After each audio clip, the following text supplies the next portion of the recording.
Een eerste kans en die gaat er ook gelijk in. 5 minuten en 11 tellen waren er nodig. En het staat 1-0. এক যুগ পর বিশ্বকাপে Algeria.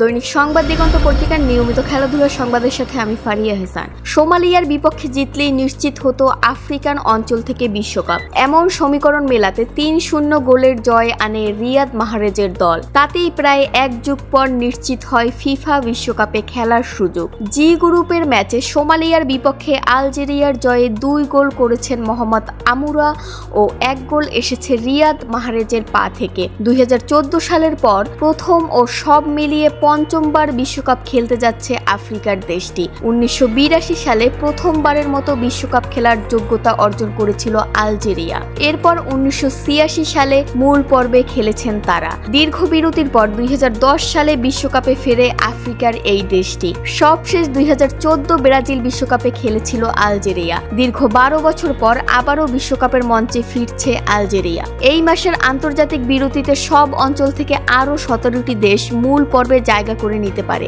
আগামী বছরের ১১ June মাঠে গড়াবে ফুটবল বিশ্বকাপ। ইতোমধ্যে ৪৮ দলের মধ্যে ২০টি দল তাদের টিকিট নিশ্চিত করেছে।